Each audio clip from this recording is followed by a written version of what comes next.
अऊज़ुबिल्लाहि मिनश्शैतानिर्रजीम बिस्मिल्लाहिर्रहमानिर्रहीम। प्यारे बच्चों, अस्सलाम वालेकुम वरहमतुल्लाहि वबरकातुह। आज हम circulatory system in human beings का लास्ट टॉपिक पढ़ेंगे, वो है ब्लड सर्कुलेशन। तो ब्लड सर्कुलेशन पढ़ने से पहले मैं आपको कुछ फैक्ट्स बताता हूँ इस ब्लड सर्कुलेशन के हवाले से। पहला फैक्ट है कि जो हमारा दिल होता है वो एक दिन में, यानी एक दिन रात में 24 घंटों में कितने जो खून जो होता है वो उसके कितने लीटर्स पंप करता है? 7000 लीटर्स, यानी ऑलमोस्ट अप्रॉक्सीमेटली 7000 लीटर्स जो ब्लड होते हैं हमारे, उनको पंप करता है 24 घंटों में। ठीक। दूसरा फैक्ट है कि जो हमारा हार्ट होता है ये पूरी लाइफ में, जो एक एवरेज लाइफ स्पैन होता है ह्यूमन बींग्स का, तो उसमें ये कितनी बार धड़कता है? 2.5 बिलियन टाइम्स।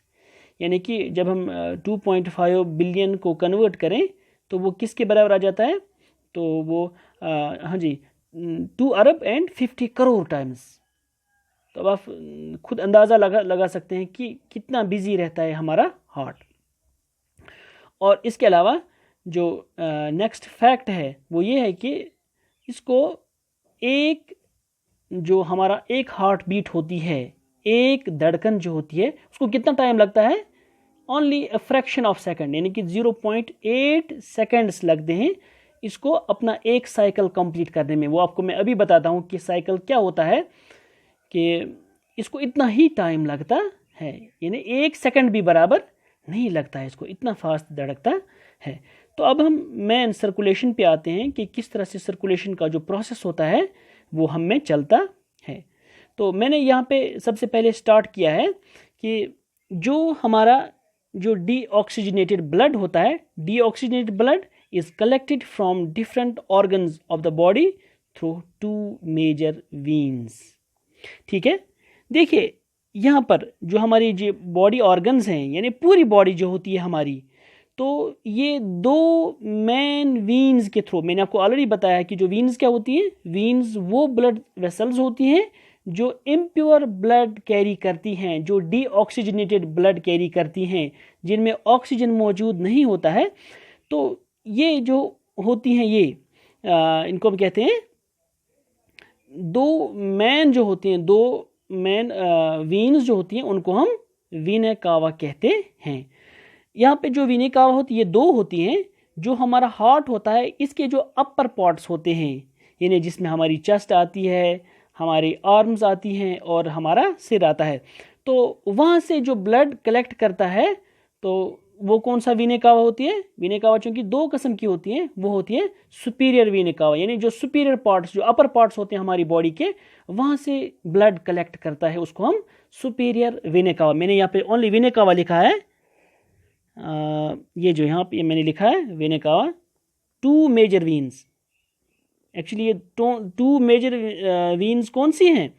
ये जो अपर पार्ट्स जो लाती है उसको हम सुपीरियर वीना कावा कहती हैं, तो वहाँ से जो इम्प्योर ब्लड होता है वो कलेक्ट करती हैं।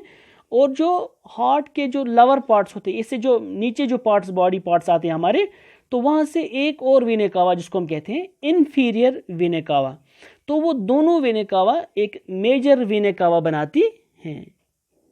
ये वीना कावा मैंने यहाँ पे लिखा है। तो वो वहाँ से कलेक्ट ब्लड करती हैं किस में, और फिर किस में डालती हैं? वो राइट ऑरिकल में। ये आप याद रखिएगा, जो हमारी बॉडी होती है वहाँ से जो अपर पार्ट्स और लोअर पार्ट्स, पूरी बॉडी से जो इम्प्योर ब्लड, यानी जो डीऑक्सीजनेटेड ब्लड होता है, वो सारा यही वीना कावा कलेक्ट करती हैं और उसके बाद किस में डालती हैं? राइट ऑरिकल में डालती हैं। और एक चीज़ मैं यहाँ पे ऐड करना चाहूँगा, ये प्लीज़ आप याद रखिएगा, इसी राइट ऑरिकल में ही आपने सुना होगा पेस मेकर के बारे में। पेस मेकर इसी में मौजूद होता है, वो आप आगे पढ़ोगे कि पेस मेकर क्या होता है, बस आपकी इन्फॉर्मेशन के लिए बताया यहाँ पे। वो राइट ऑरिकल, और इसके बाद ये राइट ऑरिकल्स जो होते हैं, अब जब इसमें ब्लड कलेक्ट हो गया तो ये अब कॉन्ट्रैक्ट होना शुरू हो जाता है, यानी ये अच्छी तरह से बंद हो जाता है, इसका जो वॉल्यूम होता है वो कम हो जाता है।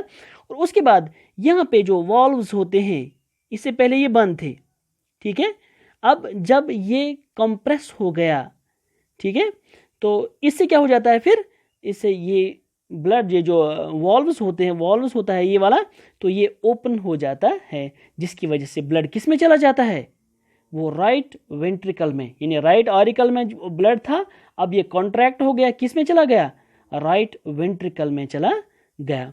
अब इसके बाद किसके कॉन्ट्रैक्शन की बारी थी, इससे पहले ये कॉन्ट्रैक्ट हुआ था, ये रिलैक्स हुआ था, है ना, जिसकी वजह से खून इसमें चला गया था। अब ये कॉन्ट्रैक्ट हो जाता है, इसका वॉल्यूम कम हो जाता है, जब ये कॉन्ट्रैक्ट हो जाता है तो इसमें से अब खून बाकी चाहिए इसमें, इसके थ्रू पल्मोनरी आर्टरी के थ्रू इसी ब्लड को अब कहाँ ले जाया जाता है, लंग्स में।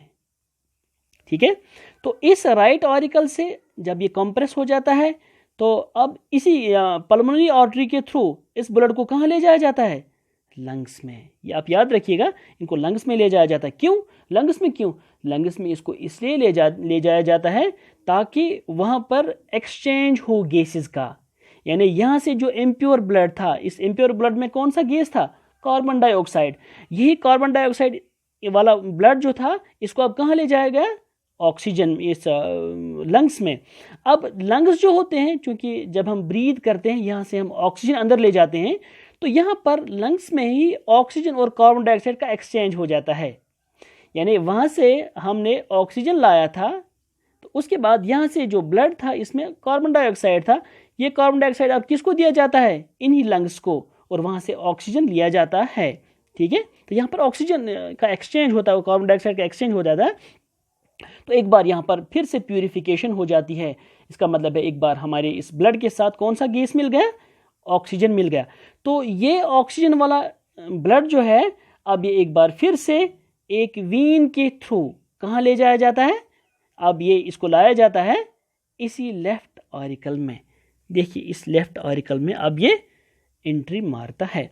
ठीक है, तो अब आप अच्छी तरह से इसको याद रखिएगा। मैंने आपको पहले बताया था, अगर आपको याद होगा आर्टरीज और वीन्स में जो हमने इससे पहले पढ़ी थी, मैंने बताया था कि आर्टरीज प्योर ब्लड कैरी करती हैं और वीन्स इम्प्योर ब्लड। लेकिन यहाँ पे उल्टा होता है, ये एक्सेप्शंस मैंने आपको बताई भी थी वहाँ पे कि जो आर्टरीज होती हैं ये एक्सेप्शन होती है, यहाँ पर आर्टरी इम्प्योर ब्लड कैरी करती है और वीन जो होती है ये प्योर ब्लड कैरी करती हैं, ये याद रखिएगा। तो ये पल्मोनरी वेन जो है ये प्योर ब्लड इसमें आ जाता है। अब ये किस में आ गया, ये लेफ्ट ऑरिकल में आ गया, ये याद रखिएगा आप, ये लेफ्ट ऑरिकल में आ गया। अब ये लेफ्ट ऑरिकल ये कंप्रेस हो जाता है, ये कॉन्ट्रैक्ट हो जाता है।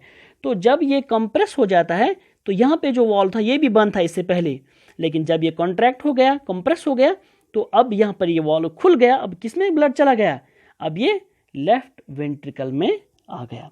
तो जब ये लेफ्ट वेंट्रिकल में, अब ये वेंट्रिकल्स ये भी ये वाला लेफ्ट जो होते हैं वेंट्रिकल्स, अब ये कॉन्ट्रैक्ट हो जाते हैं, ये लेफ्ट वेंट्रिकल कॉन्ट्रैक्ट हो जाता है। तो इसके बाद एक और जो मेन आर्टरी जो होती है जिसको हम कहते हैं एओर्टा, ठीक है, या एओर्टा बोल सकते हैं आप। तो इसी के थ्रू अब इस प्योर ब्लड को पूरी बॉडी को सप्लाई किया जाता है।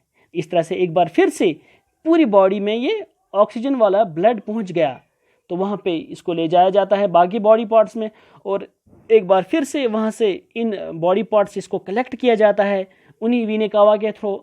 उसके बाद फिर राइट ऑरिकल में आ जाता है एक बार फिर से। तो इसका मतलब है ये पूरा साइकिल इसी के साथ कंटिन्यूसली चलता रहता है। यहाँ से डीऑक्सीजनेटेड ब्लड राइट ऑरिकल में, फिर वहाँ से राइट वेंट्रिकल में, फिर पल्मोनरी आर्टरी के थ्रू लंग्स में, और लंग्स में इसकी प्यूरिफिकेशन हो जाती है, फिर पल्मोनरी वेन के थ्रू लेफ्ट ऑरिकल में, और लेफ्ट ऑरिकल से लेफ्ट वेंट्रिकल में एक बार फिर से चला जाता है, और इस फिर एओर्टा के थ्रू फिर पूरी बॉडी में सप्लाई किया जाता है। तो देखिए ये एक कंप्लीट साइकिल हो जाता है। इस साइकिल को कितना टाइम लगता है, only a fraction of second, only 0.8 seconds इसको लगते हैं। एक और चीज़ मैं आपको यहाँ पे बताना चाहूँगा, जब कोई चैम्बर कॉन्ट्रैक्ट हो जाता है, ठीक है, जब ये कंप्रेस हो जाता है, उस कंप्रेशन को हम सिस्टोल बोलते हैं। क्या बोलते हैं उसको हम सिस्टोल बोलते हैं। यानी जो कोई भी चैम्बर, क्योंकि 4 चैम्बर्स होते हैं, कोई भी चैम्बर जो कंप्रेस हो जाता है, जब उसका वॉल्यूम कम हो जाता है तो उसको हम सिस्टोल बोलते हैं। और इसके अलावा जो चैम्बर रिलैक्स हो जाता है, यानी उसका वॉल्यूम जो होता है वो बढ़ जाता है, उसको हम डायस्टोल कहते हैं। प्लीज़ आप याद रखिएगा ये, यानी जो चैम्बर कॉन्ट्रैक्ट हुआ उसको हम सिस्टोल बोलते हैं, और जिस तरह से जब ऑरिकल्स कॉन्ट्रैक्ट हो जाते हैं उसको हम ऑरिक्यूलर सिस्टोल बोलते हैं, जब ऑरिकल्स रिलैक्स हो जाते हैं तो उसको हम ऑरिक्यूलर डायस्टोल बोलते हैं। इसी तरह से इनका भी जो वेंट्रिकल्स होते हैं उनका भी इसी तरह से सिस्टोल और डायस्टोल होता है। और इसके अलावा जो हमारा हार्ट होता है तो ये एक स्पेशल मसल्स का बना हुआ होता है जिनको हम कार्डियक मसल्स कहते हैं। और एक बात मैं आपको यहाँ पे बताना चाहूँगा, तो कोई भी ऐसा जो एक्सपर्ट जो हार्ट के बारे में अच्छी तरह से जानकारी रखता हो, इसको मतलब ऑपरेट करना जानता हो, इसके बारे में स्पेशलिस्ट हो हार्ट का, यानी अगर हार्ट में कोई अल्लाह बचाए कोई बीमारी लगे तो वो उसको ठीक कर सकता है, तो उस डॉक्टर को हम या उसको हम क्या बोलते हैं, उसको हम कार्डियोलॉजिस्ट बोलते हैं। क्या बोलते हैं? कार्डियोलॉजिस्ट। और जो कोई भी इसको स्टडी करता है, यानी हमारी ब्लड सर्कुलेशन या हमारे हार्ट को अच्छी तरह से स्टडी करता है, तो उस ब्रांच को हम कार्डियोलॉजी कहते हैं उस सब्जेक्ट को हम कार्डियोलॉजी कहते हैं। तो ये चीज़ें आप याद रखिएगा। तो इंशाल्लाह हम कल दूसरे किसी टॉपिक पे बात करेंगे। तो तब तक आपसे इजाज़त चाहते हैं। अल्लाह हाफ़िज़।